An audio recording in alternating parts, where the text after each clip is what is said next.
हमारा जो चैप्टर है वो है मैग्नेटिज्म एंड मैटर, और इस चैप्टर का जो टॉपिक है वो है कूलम्ब्स लॉ इन मैग्नेटिज्म। देखिए, हमने इलेक्ट्रोस्टैटिक में भी कूलम्ब्स लॉ का टॉपिक पढ़ा था, और यहाँ पे मैग्नेटिज्म के लिए भी हम कूलम्ब्स लॉ पढ़ने वाले हैं। सबसे पहले देखो, मैं थोड़ा सा आपको याद दिला देता हूँ कि इलेक्ट्रोस्टैटिक के लिए हमने कूलम्ब्स लॉ के बारे में क्या पढ़ा था। देखो देखो, इलेक्ट्रोस्टैटिक में हमारे पास ये दो चार्ज होते थे, जैसे ये Q1 Q2 चार्ज है, और दोनों लाइक चार्ज है, मतलब दोनों के दोनों पॉजिटिव चार्ज है। तो ये दो टू लाइक चार्ज क्या करते हैं, एक दूसरे को रेपल करते हैं, और टू अनलाइक चार्ज क्या करते हैं, अट्रैक्ट करते हैं। इतना आपको पता है, ठीक है। तो ये पॉजिटिव चार्ज इस पॉजिटिव चार्ज को ऐसे रेपल कर रहा होगा, इधर फोर्स लगा रहा होगा, ये इस पे इधर फोर्स लगा रहा होगा। तो ये, और ये दोनों चार्ज जो है आर डिस्टेंस दूर है, तो ये एक दूसरे पे जो फोर्स लगाते थे, इतना फोर्स लगाते थे, कुछ याद आ रहा होगा आपका, 1/4 pi epsilon not Q1 into Q2 upon r square, यही तो होता था। तो इस एक्सप्रेशन को हमने डिराइव कैसे किया था, देखो इस तरीके से डिराइव किया था कि जो फोर्स होता था वो डायरेक्टली प्रोपोर्शनल होता था Q1 इंटू Q2 के, और इनवर्सली प्रोपोर्शनल होता था इस आर स्क्वायर के, ठीक है। तो जब हम इसे कंबाइन करते थे तो हमें ये फॉर्मूला मिलता था 1/4 pi epsilon not Q1 Q2 upon r square. बस बच्चों, इसी एनालॉगी का हम यहां यूज करने वाले हैं, ठीक है। जिस तरीके से मतलब हमने इसे इस एक्सप्रेशन को डिराइव किया है ना, उसी एनालॉगी का इस्तेमाल करते हुए हम इस एक्सप्रेशन को भी डिराइव करने वाले हैं इस मैग्नेटिज्म के लिए, ठीक है। अब देखिए, जैसे यहां पे मेरे पास ये टू अनआइडेंटिकल बार मैग्नेट है, ठीक है। तो इस मैग्नेट का ये नॉर्थ पोल है, ये साउथ पोल है, इसका ये साउथ पोल है, ये नॉर्थ पोल है। हमें पता है कि two like pole repel and two unlike pole attract, ठीक है। तो यहां पे ये टू अनलाइक पोल है, तो ये एक दूसरे को क्या कर रहे होंगे, अट्रैक्ट कर रहे होंगे। ये नॉर्थ पोल इसे अपनी तरफ अट्रैक्ट कर रहा होगा, ये साउथ पोल भी इसे अपनी तरफ अट्रैक्ट कर रहा होगा, मतलब ये एक दूसरे पे अट्रैक्टिव फोर्स लगा रहे हैं। और अगर मैं इन दोनों की बात करूं, ये नॉर्थ है, ये नॉर्थ है, तो ये नॉर्थ इस नॉर्थ को रैपल कर रहा होगा, और ये नॉर्थ भी इस नॉर्थ को क्या कर रहा होगा, रैपल कर रहा होगा, ठीक है, क्योंकि ये दो लाइक पोल हैं, ठीक है, और ये दोनों के दोनों अनलाइक पोल हैं।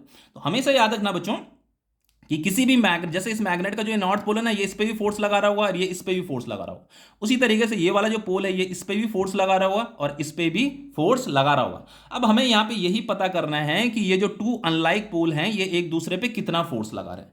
और नॉलेज में ये भी रखिएगा बच्चों, जैसे यहाँ पे जितना फोर्स ये पॉजिटिव चार्ज इस वाले पॉजिटिव चार्ज पे लगा रहा था ना, उतना ही फोर्स ये भी इस पे लगा रहा था। तो यहाँ पे भी यही चीज होगा कि जितना फोर्स ये नॉर्थ पोल इस साउथ पोल पे लगा रहा है, उतना ही ये साउथ पोल भी इस नॉर्थ पोल पे लगाएगा, और ये अट्रैक्टिव फोर्स होगा इस तरीके से, ठीक है। अब देखो, अगर मुझे फोर्स पता करनी है तो फोर्स पता करने के लिए सबसे पहले मुझे इन पोल्स की फिजिकल क्वांटिटी पता होनी चाहिए। तो फिजिकल क्वांटिटी के लिए एक टर्म आता है पोल स्ट्रेंथ। तो बच्चों, ये जो नॉर्थ पोल है इसका जो पोल स्ट्रेंथ का जो सिंबल होता है ना, उसे हम एम से डिनोट करते हैं। इसका पोल स्ट्रेंथ कितना है, एम है, ठीक है। तो किसी भी मैग्नेट का नॉर्थ पोल का जो पोल स्ट्रेंथ होगा, उतना ही पोल स्ट्रेंथ साउथ पोल का भी होगा। समझ में आ रहा है? अगर इसका पोल स्ट्रेंथ एम है तो इसका भी पोल स्ट्रेंथ एम ही होगा, ठीक है। तो चलो मैं इसे इसे M1 से इसे डिनोट कर देते हैं, और इनका जो पोल स्ट्रेंथ है वो M2 और इसका जो पोल स्ट्रेंथ है वो M2 है, ठीक है, क्योंकि ये दो अनआइडेंटिकल बार मैग्नेट है, ठीक है। हमें यहां पे पता करना है कि ये दोनों एक दूसरे पे कितना फोर्स लगा रहे हैं। जैसे यहां पे हमें पता करना था कि ये दोनों एक दूसरे पे कितना फोर्स लगा रहे हैं, तो देखो जिस हमें इसी तरीके से इस एक्सप्रेशन को डिराइव करना है। तो फोर्स क्या होगा, इस डायरेक्टली प्रोपोर्शनल होगा M1 इंटू M2 के, ठीक है। जैसे यहां पे Q1 इंटू Q2 के डायरेक्टली प्रोपोर्शनल था, उसी तरीके से ये M1 इंटू M2 के डायरेक्टली प्रोपोर्शनल होगा। अब देखो बच्चों, एक और चीज बताता हूं, किसी भी मैग्नेट का जो ये पोल होता है, इसका जो पोल स्ट्रेंथ होता है ना, वो किस पे डिपेंड करता है, इसके एरिया ऑफ क्रॉस सेक्शन पे डिपेंड करता है। इसे भी नॉलेज में रखना कि जो पोल स्ट्रेंथ होता है किसी भी मैग्नेट का, ये नॉर्थ पोल ये साउथ पोल, तो इसका जो ये पोल स्ट्रेंथ होगा ना, ये जो पोल स्ट्रेंथ होता है ये डिपेंड करता है इसके एरिया ऑफ क्रॉस सेक्शन पे। ये वाला एरिया ऑफ क्रॉस सेक्शन, ये एरिया ऑफ क्रॉस सेक्शन अगर ज्यादा होगा तो पोल स्ट्रेंथ ज्यादा होगी, एरिया ऑफ क्रॉस सेक्शन कम होगा तो पोल स्ट्रेंथ क्या होगी, कम होगी, ठीक है। अब देखो बच्चों, ये फोर्स जो होगा इनवर्सली प्रोपोर्शनल होगा आर स्क्वायर का। जैसे मान लो यहां से लेकर के यहां तक की जो डिस्टेंस है वो आर है, जैसे यहां पे इन दोनों के बीच का डिस्टेंस आर था ना, उसी तरीके से इन दोनों पोल के बीच में जो डिस्टेंस है वो आर है। अब देखिए, इसे कंबाइन कर लेते हैं, कंबाइन करने पे मुझे मिलेगा M1 M2 अपॉन आर का स्क्वायर। तो बच्चों, ये प्रोपोर्शनैलिटी का साइन हटेगा तो यहाँ पे कांस्टेंट इंट्रोड्यूस होता है M1 M2 upon r square. और ये जो K होता है बच्चों, इसे मैग्नेटिक फोर्स कांस्टेंट बोलते हैं। क्या बोलते हैं इसे, इसे बोलते हैं मैग्नेटिक फोर्स कांस्टेंट, ठीक है। और बच्चों, ये जो K होता है, K किसके इक्वल होता है, ये होता है आपका म्यू नॉट अपॉन 4 पाई, और इसका जो वैल्यू होता है बच्चों वो होता है 10⁻⁻⁷। इसे भी कॉपी में लिख लीजिए, ठीक है। वेबर पर एम्पियर पर मीटर, इतना होता है, ठीक है। अब ये जो म्यू नॉट होता है बच्चों, इसे बोला जाता है permeability of free space. Permeability of free space का मतलब ये होता है कि किसी भी फ्री स्पेस में से अगर कोई मैग्नेटिक फील्ड लाइंस ट्रैवल करते हुए जा रही हैं तो वो फ्री स्पेस उसे अपने में से पास होने के लिए कितना परमिट कर रहा है, उसी को बोला जाता है परमिएबिलिटी ऑफ फ्री स्पेस। तो ये हो जाएगा बच्चों आपका के की जगह में आ जाएगा आपका म्यू नॉट अपॉन 4 पाई m1 m2 अपॉन r का स्क्वायर। ठीक है, तो ये जो नॉर्थ पोल है, नॉर्थ पोल साउथ पोल पे इतना फोर्स लगा रहा है और साउथ पोल भी नॉर्थ पोल पे इतना ही फोर्स लगा रहा है। ये फोर्स क्या था? अट्रैक्टिव था। फोर्स आपका अट्रैक्टिव भी हो सकता है, रिपल्सिव भी हो सकता है। रिपल्सिव तब होगा जब टू लाइक पोल होंगे। लाइक पोल अगर हैं तब भी फोर्स का फॉर्मूला यही होगा, अनलाइक पोल होंगे तब भी फोर्स का फॉर्मूला यही होगा। ठीक है, अब देखिए, अब है हमारा टॉपिक मैग्नेटिक डाइपोल। देखिए बच्चों, इलेक्ट्रोस्टैटिक में हमने इलेक्ट्रिक डाइपोल पढ़ा था, तो उसी तरीके से यहाँ पे मैग्नेटिज्म में हम मैग्नेटिक डाइपोल पढ़ने वाले हैं। अब ये मैग्नेटिक डाइपोल किसे कहते हैं बच्चों? देखो, जैसे आपका एक शॉर्ट बार मैग्नेट आप ले लीजिए, तो जो शॉर्ट बार मैग्नेट होता है उसी को क्या बोला जाता है? मैग्नेटिक डाइपोल बोला जाता है। जैसे ये इसका नॉर्थ पोल हो गया, ये साउथ पोल हो गया। मैग्नेटिक डाइपोल के ये जो एग्जाम्पल है, देखो क्या कह रहा है, bar magnet, short bar magnet and compass needle are magnetic dipole. देखो, इसे मैग्नेटिक डाइपोल इसलिए बोल रहे हैं क्योंकि इस मैग्नेट में नॉर्थ पोल भी होता है, साउथ पोल भी होता है, इसीलिए इसे डाइपोल बोला जा रहा है। ठीक है, और बच्चों किसी भी मैग्नेट में अगर किसी भी मैग्नेट में जो नॉर्थ पोल और साउथ पोल एक साथ ही एग्जिस्ट करता है, इस नॉर्थ पोल और साउथ पोल को आप आइसोलेट नहीं कर सकते। मतलब अगर आप इस मैग्नेट को तोड़ते भी हो ना, और तोड़ने पे आपने इसके बहुत सारे टुकड़े कर दिए, तो हर टुकड़े के पास जो है नॉर्थ पोल और साउथ पोल होगा ही होगा। जैसे मान लो ये आपका मैग्नेट है, ठीक है, ये नॉर्थ पोल है, साउथ पोल है, आपने इसे यहां से तोड़ दिया, तो यहां से तोड़ने पे आपको ये दो नए मैग्नेट मिल जाएंगे। ठीक है, तो इस एंड में नॉर्थ पोल था ना, तो ऑटोमेटिकली यहां पे साउथ पोल डेवलप हो जाएगा। इस एंड में साउथ पोल था, तो यहां ऑटोमेटिकली यहां नॉर्थ पोल डेवलप हो जाएगा। ठीक है, तो इसका डेफिनेशन आपको जो लिखना है वो ये लिखना है, a magnetic dipole consist of two unlike pole of equal strength. ये टू अनलाइक पोल है और इनकी जो पोल स्ट्रेंथ है वो क्या होती है? सेम होती है। इसकी पोल स्ट्रेंथ अगर m है तो इस साउथ पोल की भी पोल स्ट्रेंथ क्या होगी? m ही होगी। And separated by A small distance. और बच्चों इनका जो डिस्टेंस, नॉर्थ पोल और साउथ पोल जो सेपरेटेड होंगे, स्मॉल डिस्टेंस सेपरेटेड होंगे। ठीक है, इस लेंथ को जनरली 2l लिया जाता है, सभी किताबों में से 2l लिया गया है। ठीक है, अब देखिए, जैसे ये आपका मैग्नेटिक डाइपोल है, तो इस मैग्नेटिक डाइपोल का हमें अब मैग्नेटिक डाइपोल मोमेंट कैलकुलेट करना है। अब ये मैग्नेटिक डाइपोल मोमेंट का मतलब क्या होता है? देखो बच्चों, जो मैग्नेटिक डाइपोल मोमेंट है ना, वो इस बार मैग्नेट की स्ट्रेंथ बताता है कि ये बार मैग्नेट कितना पावरफुल है, इसीलिए हमें यहाँ पे मैग्नेटिक डाइपोल मोमेंट कैलकुलेट करना पड़ रहा है। ठीक है, देखो बच्चों, इलेक्ट्रोस्टैटिक में हमने इलेक्ट्रिक डाइपोल का इलेक्ट्रिक डाइपोल मोमेंट भी कैलकुलेट किया था। तो जिस तरीके से हमने इलेक्ट्रोस्टैटिक में इलेक्ट्रिक डाइपोल का इलेक्ट्रिक डाइपोल मोमेंट कैलकुलेट किया था ना, बस उसी तरीके से, उसी एनालॉजी से हमें यहां पे जो है मैग्नेटिक डाइपोल के लिए मैग्नेटिक डाइपोल मोमेंट कैलकुलेट करना है।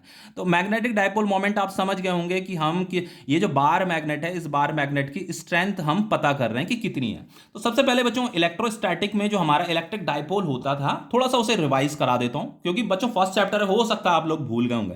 तो इलेक्ट्रिक डाइपोल किसे कहते थे? जैसे ये नेगेटिव क्यू चार्ज है, ये आपका पॉजिटिव क्यू चार्ज है, और बच्चों ये एक दूसरे से जो है, मतलब एक दूसरे के बहुत क्लोज है, और ये जो डिस्टेंस होता था 2a होता था, 2a बहुत छोटा डिस्टेंस होता था। ठीक है, तो इसी को हम क्या बोलते थे? इलेक्ट्रिक डाइपोल बोलते थे। तो इसका जो इलेक्ट्रिक डाइपोल मोमेंट होता था, उसका सिंबल क्या होता था? p होता था। तो इसे हम कैसे कैलकुलेट करते थे? इसे हम कैलकुलेट करते थे आइदर चार्ज, ये नेगेटिव चार्ज, ये पॉजिटिव चार्ज है, सॉरी बच्चों, ठीक है, टू इक्वल अनलाइक चार्ज होते हैं। तो ये आपका पॉजिटिव चार्ज यहां पे आएगा either charge into distance between the charge. तो डिस्टेंस बिटवीन द चार्ज कितना है? 2a है। ठीक है, तो ये आपका इलेक्ट्रिक डाइपोल मोमेंट होता था। याद आ रहा है कुछ? तो उसी तरीके से बच्चों मैग्नेटिक डाइपोल मोमेंट भी हम इसी एनालॉजी से यहां डिराइव करने वाले हैं। ठीक है, देखिए जैसे ये मेरा मैग्नेट है, इसका नॉर्थ पोल है, ये साउथ पोल है, इसका पोल स्ट्रेंथ m है, इसका भी पोल स्ट्रेंथ m है, और डिस्टेंस बिटवीन द पोल्स जो है आपकी 2l है। ठीक है, तो ये इसका सेंटर है। ठीक है, तो सेंटर से यहां से लेकर के यहां तक का डिस्टेंस l हो जाएगा, यहां से लेकर के यहां तक का डिस्टेंस भी l हो जाएगा। तो जो मैग्नेटिक डाइपोल मोमेंट है उसका सिंबल होता है ये कैपिटल M।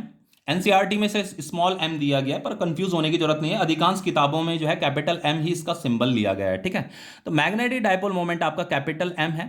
आपको क्या करना है? आइदर पोल, जैसे यहां पे मैंने क्या किया था, आइदर चार्ज लिया था और इनटू इन दोनों के बीच का डिस्टेंस, तो वही यहां पे करेंगे, आइदर पोल स्ट्रेंथ, ये small m into distance between the pole, तो डिस्टेंस बिटवीन द पोल कितना है, 2l है। तो ये आपका आ गया magnetic dipole moment.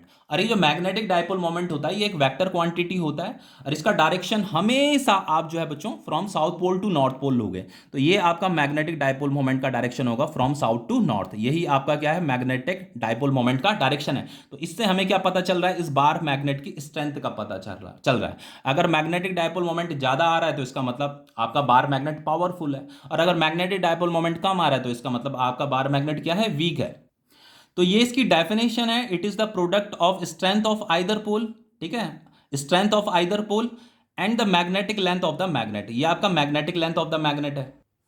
Magnetic dipole moment is a vector quantity directed from south to north. इसकी डायरेक्शन क्या है, फ्रॉम साउथ टू नॉर्थ ली जाएगी। ये आपका मैग्नेटिक डाइपोल मोमेंट है, कैपिटल एम। इसका जो एसआई यूनिट होता है बच्चों, इसे भी लिखिए एम्पियर मीटर स्क्वायर, या आप जूल पर टेस्ला भी बोल सकते हो। एम्पियर मीटर स्क्वायर या जूल पर टेस्ला भी आप बोल सकते हो। तो देखो बच्चों, एक और चीज जो कि मैं यहां पे बताना भूल गया था आपको। देखो बच्चों, ये जो पोल स्ट्रेंथ होता था ना आपका, ये जो पोल स्ट्रेंथ है, तो जो पोल स्ट्रेंथ का एसआई यूनिट होता है, SI unit of pole strength, इसे भी लिख लीजिए, इज एम्पियर मीटर होता है, ठीक है, इज एम्पियर मीटर होता है। तो देखो इसका जो एसआई यूनिट है वो एम्पियर मीटर है। इसका जो, ये तो लेंथ है आपका ना, तो इसका जो एसआई यूनिट होगा वो मीटर होगा। तो एम्पियर मीटर इंटू मीटर क्या हो जाएगा, एम्पियर मीटर स्क्वायर हो जाएगा। समझ में आ रहा है। तो ये जो आपका मैग्नेटिक डाइपोल मोमेंट है उसका एसआई यूनिट होता है एम्पियर मीटर स्क्वायर, और ये जो पोल स्ट्रेंथ है इसका एसआई यूनिट होता है एम्पियर मीटर।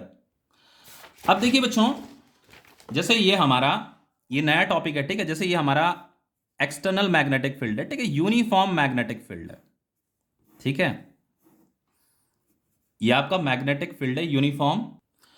और अगर मैं इस मैग्नेटिक फील्ड के अंदर किसी बार मैग्नेट को प्लेस कर देता हूं, ये इसका नॉर्थ पोल हो गया, ये इसका साउथ पोल हो गया, ठीक है, तो बच्चों इसके नॉर्थ पोल पे भी फोर्स लगती है, साउथ पोल पे भी फोर्स लगती है।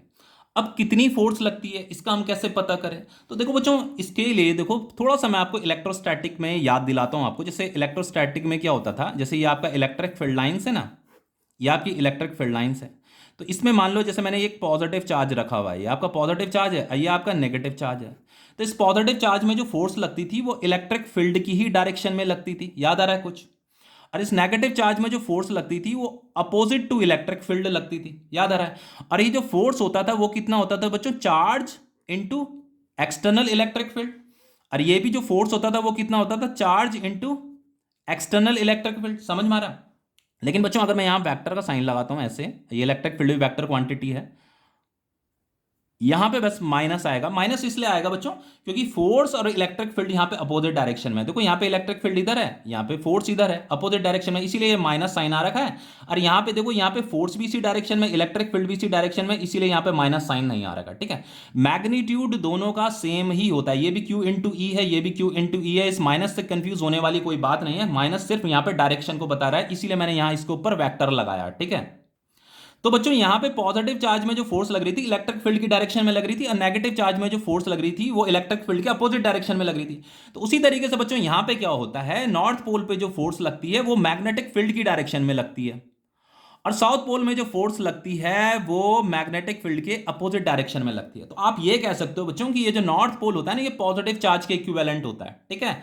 और ये जो आपका नेगेटिव चार्ज होता है, ये साउथ पोल, मतलब ये जो साउथ पोल होता है ये नेगेटिव चार्ज के इक्विवेलेंट होता है, ठीक है।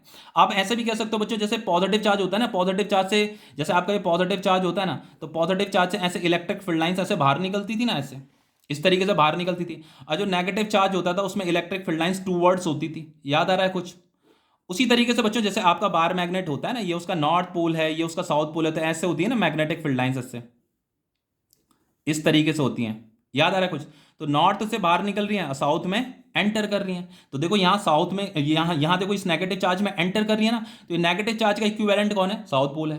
और देखो इस पॉजिटिव चार्ज से बाहर निकल रही है, तो देखो यहाँ नॉर्थ पोल से बाहर निकलते हुए आपको दिखाई दे रही है। तो हम कह सकते हैं कि ये नॉर्थ पोल जो है इस पॉजिटिव चार्ज का इक्विवेलेंट है, ठीक है। तो जिस तरीके से इस पॉजिटिव चार्ज में जो फोर्स लग रही थी इलेक्ट्रिक फील्ड की डायरेक्शन में लग रही थी, उसी तरीके से बच्चों नॉर्थ पोल में जो फोर्स लगेगी वो मैग्नेटिक फील्ड की ही डायरेक्शन में लगेंगी।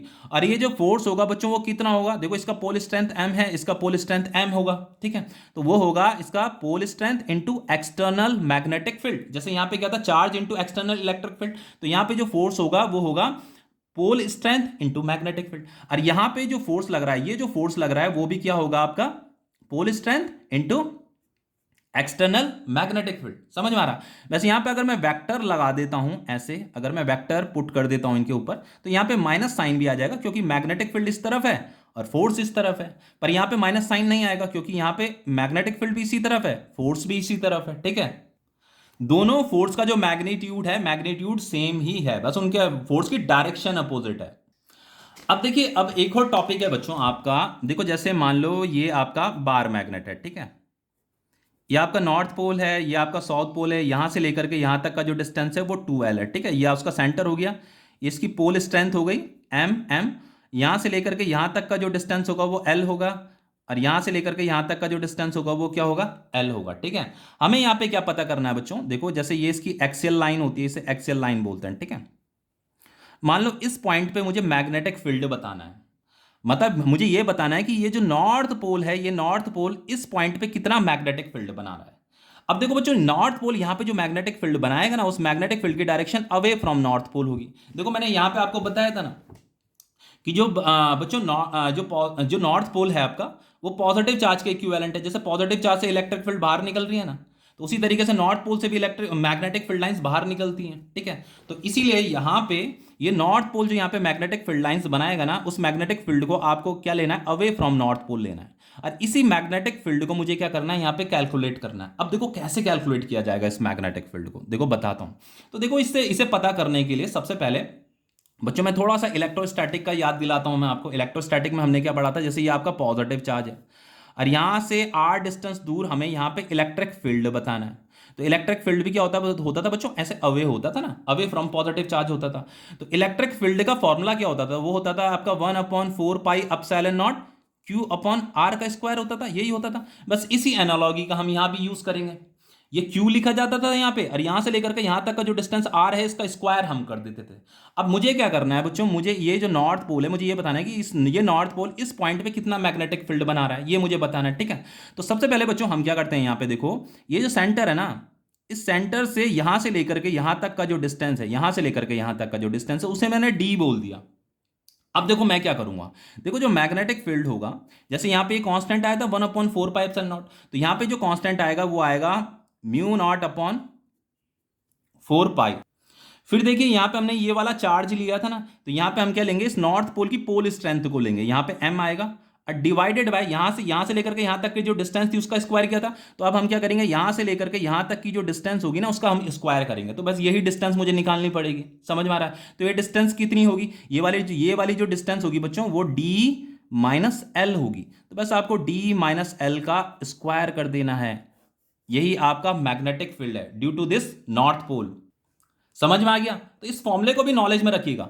अब देखो जैसे अब पता करते हैं, ये आपका नॉर्थ पोल है, ये आपका साउथ पोल है, ये इसका पोल स्ट्रेंथ m, ये इसका सेंटर है, ये 2L है। अब हमें क्या करना है बच्चों, अब हमें मैग्नेटिक फील्ड पता करना है। इसी पॉइंट पे यहाँ पे मैग्नेटिक फील्ड पता करना है, लेकिन due to this south pole पता करना है कि ये साउथ पोल यहाँ पे कितना मैग्नेटिक फील्ड बना रहा है। तो साउथ पोल जो यहाँ पे मैग्नेटिक फील्ड बनाएगा, उस मैग्नेटिक फील्ड की डायरेक्शन टूवर्ड साउथ पोल होगी।